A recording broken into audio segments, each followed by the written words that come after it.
Hello दोस्तों, beginners mind में आपका स्वागत है। और अभी हम कर रहे हैं चैप्टर 7। ठीक है।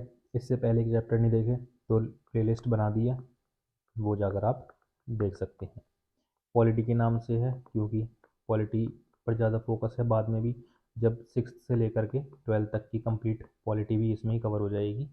6 से लेकर 8 तक में सोशल साइंस है और 9 से लेकर 12 तक पॉलिटी है। तो 6 से लेकर 8 तक जितने भी पॉलिटी का पार्ट है वो सब इसमें ही कवर हो जाएगा, इसलिए पॉलिटी नाम दिया। India's cultural roots, that which can not be stolen, that which can not be confiscated,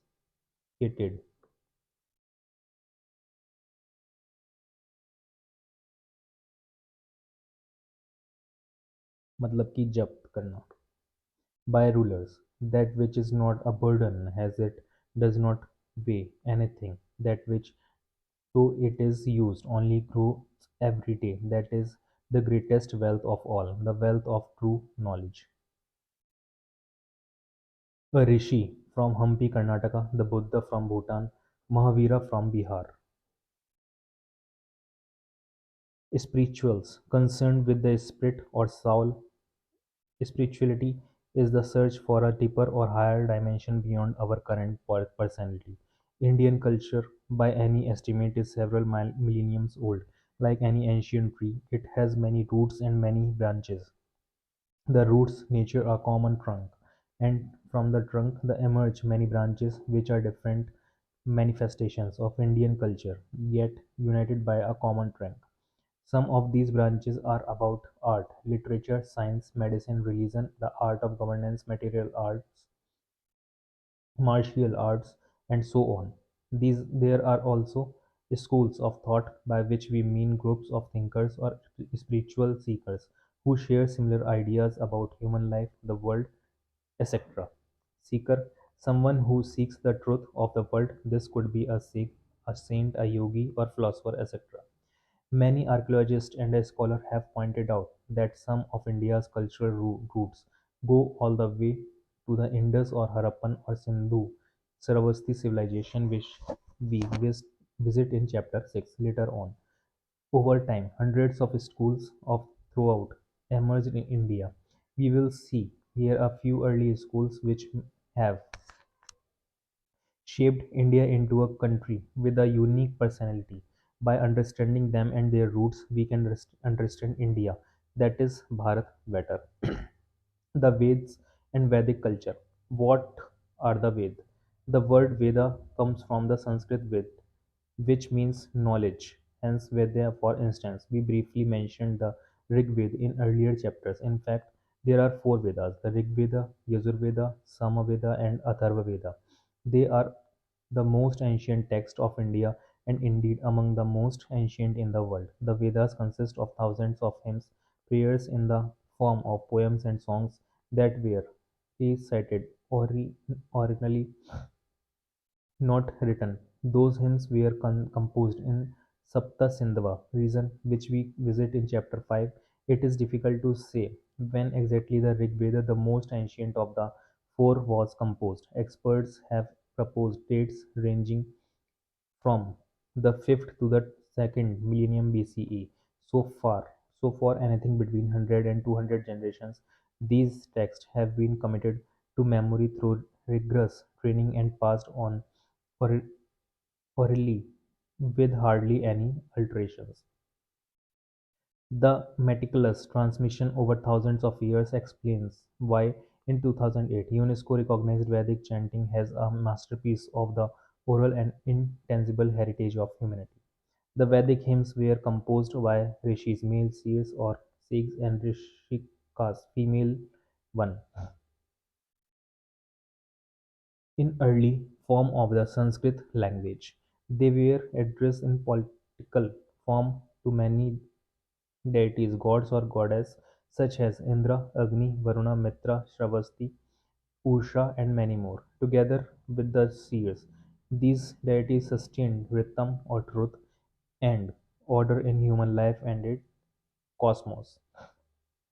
The early rishis and rishikas saw those gods and goddesses as one, not separate beings. As one famous hymn puts it, Ekam Sat Vipara Buddha Vadanti. The existent, that is, the supreme reality is one, but Sikhs give it many names. In this worldview, some values were especially important, beginning with truth, which was often another name for God. The last mantra verses of the Rig Veda also call for unity among people. Worldwide, a certain view or understanding of the world, its origin of or its working. Come together, speak together, come on, be your mind, may your thoughts agree. United be your purpose, united your heart, may your thoughts be united, so all may agree.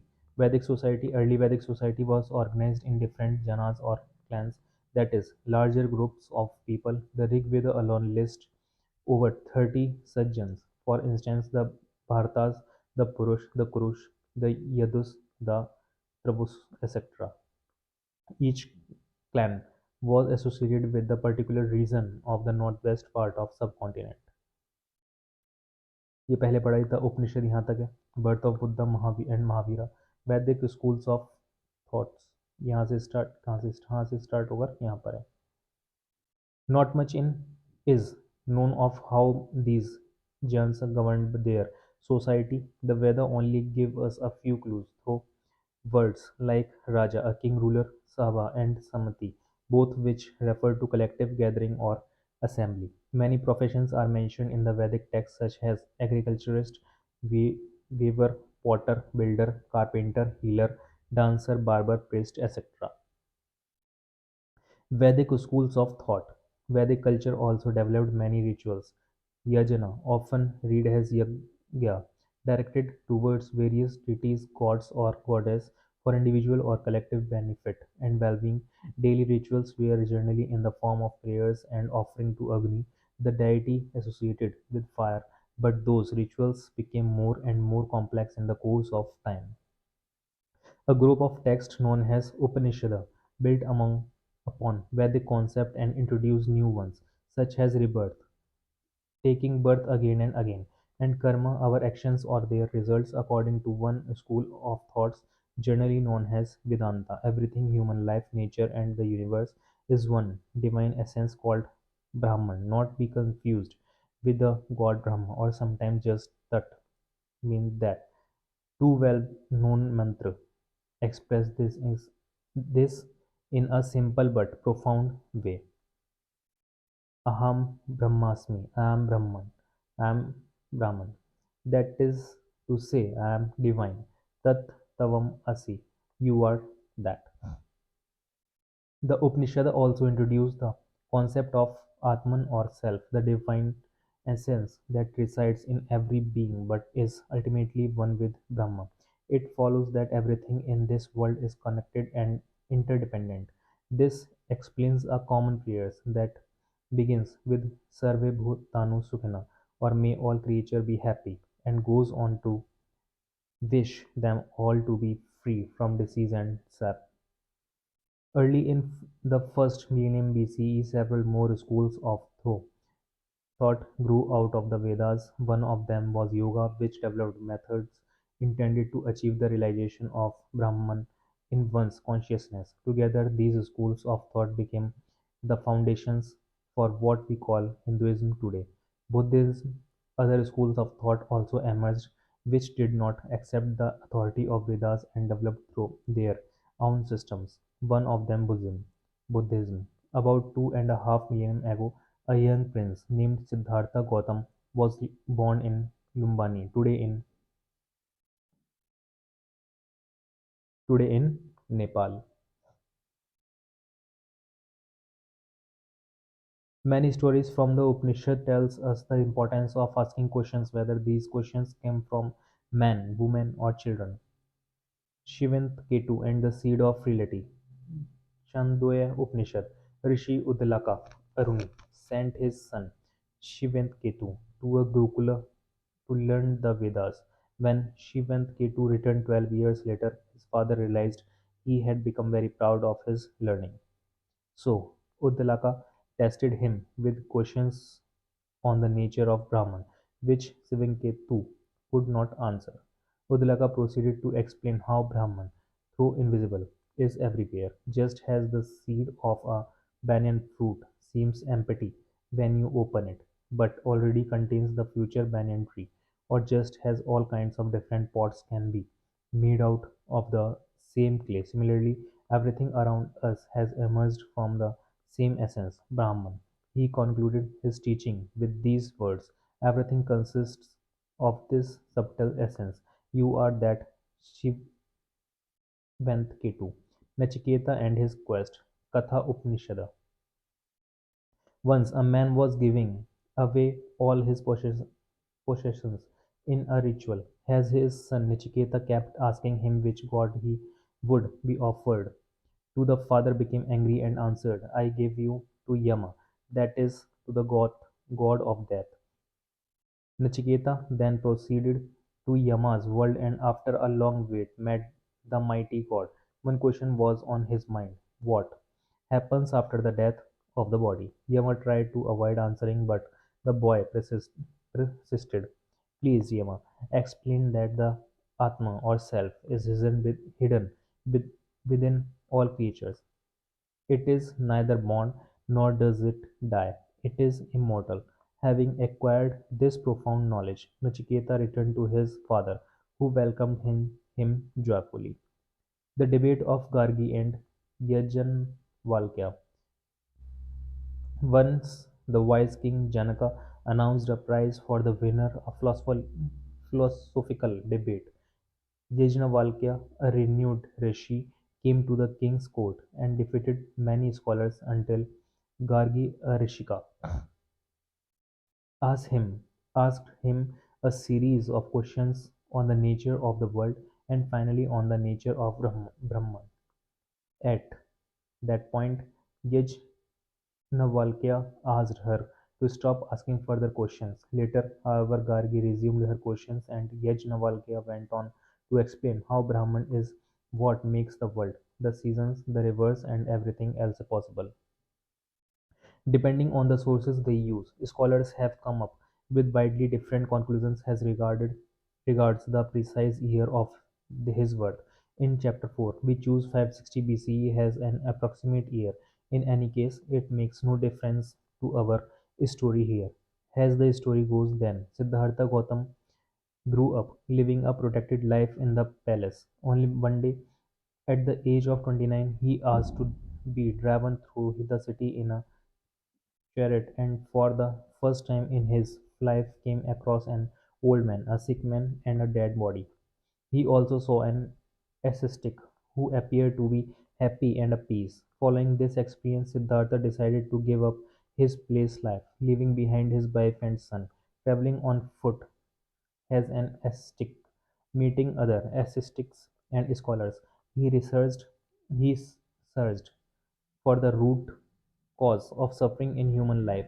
After meditating for many days under a peepal tree at Bodh Gaya, today in Bihar, he attained enlightenment. He realized that avidya, ignorance, and attachment are the source of human suffering and conceived a method to remove these two causes. Siddhartha then became known as Buddha, which means the enlightened or awakened one. The Buddha started teaching that he had realized, including the idea of ahimsa, which is generally translated as non-violence, but originally means non-hurting or non-injuring. He also insisted on a sincere inner discipline. The following saying of his express this simply: the Buddha teaching Ajanta caves में ये photo जो है बनी हुई है. Not by water is one made pure, though many people may bathe here in sacred rivers, but in sacred rivers. But one is pure in whom truth and dharma are reside. Conquering oneself is greater than conquering 1,000 men on the battlefield 1,000 times. The Buddha founded the Sangha, a community of bhikshu or monks, and later bhikshunis or nuns, who dedicated themselves to practicing and spreading his teaching. His influence on India and indeed the whole of Asia was enormous, as we will discover later. It, it is still perceptible today. Known the female equivalent of a monk. Monk, a man who giving up the usual life in the world dedicates himself to religious or spiritual pursuits. A monk usually takes vows, that is, commits himself to follow strict rules for a disciplined life. Jainism is another important school of thought that became widespread at the same time, although its roots are said to be much more ancient, just like Siddhartha Gautama, Prince Vardhmana was born into a royal family in the early 6th century BCE. His birthplace was near the city of Vaishali in modern-day Bihar. At the age of 30, he decided to leave his home and go in search of spiritual knowledge. He practiced an ascetic discipline and after 12 years achieved infinite knowledge or supreme wisdom.